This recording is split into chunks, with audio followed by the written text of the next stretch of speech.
What's up guys, John Rettinger from Techno Buffalo here, and if you're thinking about getting a new Mac, you're going to want to pay attention because there are upgrades coming very soon.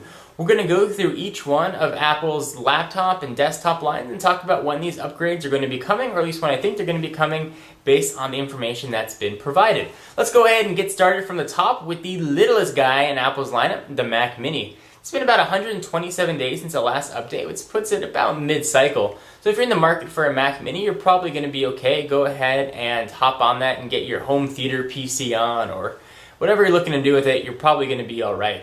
The same is true with the iMac, and that's both sizes of the iMac. There were some concerns with the 27-inch with some discoloration and screen flickering. Those appear to have been rectified, and the newer fixed models are in the supply chain, so you're safe to go ahead and order the iMac. It's also been 127 days since those were refreshed, so again, puts it right in the middle. The granddaddy of Apple's computers, the Mac Pro, has been 358 days without an upgrade. That is a year, which is inexcusable for a powerhouse workhorse flagship machine. Apple has completely ignored the Mac Pro. There's been rumors dating back about 6 months ago that Apple was going to be getting the 6-core Xeon Gulftown processor to go in the Mac Pro, maybe one of the i7 chips, or a couple of the i7 chips for all we know. If you're looking to get a Mac Pro, don't. I can't stress that enough. Don't get a Mac Pro. Wait for the updates. I would say any Tuesday now they're going to be coming. The reason I say Tuesday is that's generally when Apple has updated their product line. I don't think any of these updates I'm going to talk about are going to come with any sort of press conference. I think they're going to be sort of quiet, behind the scenes upgrades. You wake up one morning and you see that they are there. So Mac Pro, don't buy. MacBook, the last of the MacBook line, the plastic unibody guy, it's been again 127 days since that last upgrade, which again puts it mid-cycle. If you're looking to get in at Apple's lower cost laptop, which is a really good value, you're safe to go ahead and buy that without fear of that getting updated when you wake up next week. So really the one that everybody wants to talk about, the MacBook Pro. It's been 261 days since that sucker got upgraded, and there are a ton of rumors circulating about it.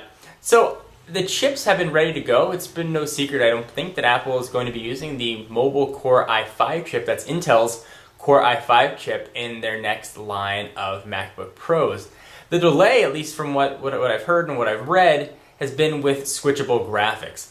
We've seen laptops in the past with switchable graphics, and that means the laptop has a dedicated video card and also an integrated option. We've seen this on some of the Sonys and some of the Asus models, and you've been able to switch them manually. So if you're looking to play a game, flip a switch, it's a software solution, and suddenly you're using your more powerful dedicated graphics card. If you're just doing web browsing and you want to save some battery life, you flip the switch the other way and you're using the integrated option. We've seen some sort of switching on the fly where when you plug your laptop in, it'll automatically go dedicated. But that's really the extent of what we've seen sort of in mainstream laptops. NVIDIA has this new technology called Optimus, and won't bore you with the technical details. Essentially what that does is lets a computer switch for you. So if you're doing something graphic intensive, it'll switch to the dedicated. If you go back to just viewing a web page or something non-graphic, it'll go back to integrated without you ever having to do anything. And I think that that's what Apple's been waiting for to put in their next line of MacBook Pros. That technology appears ready to go, so I would really think that we will see an update to the MacBook Pro, I would say within the month, so within the next 4 weeks. So if you're looking to get a MacBook Pro, wait. I can't stress that enough. Today's date, for those that are wondering, is February 24th, 2010.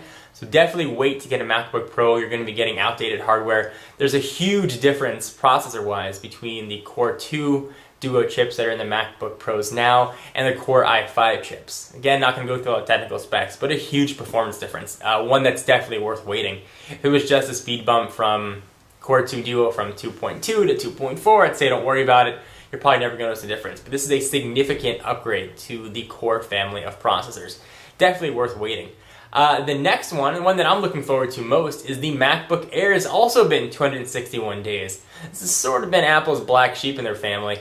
They haven't done much with it. It doesn't have the same design cues as the other aluminum laptops. It doesn't have the full multi-touch glass trackpad with the integrated buttons. It still has the big click button on the bottom. It doesn't have the black trim around it. It's still running some outdated specs. You know, it's been passed by many other ultra portables.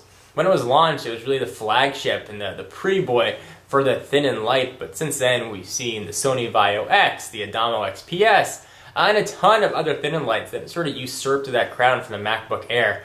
I don't think Apple's going to take that line down. I think we are going to see an update to the MacBook Air, and this is one of the computers where I think we are going to see a full case redesign. I don't think any of the other models are going to see a complete redesign other than the MacBook Air. I think we'll probably see an extra USB port, and definitely a slimmed down design to keep up with the Adamo XPS, which took the crown as the world's thinnest laptop.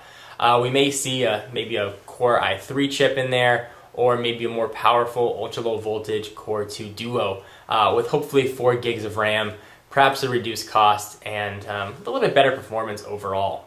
I'm a big fan of the MacBook Air, and I think that once we get an upgrade to that, that may become my laptop of choice.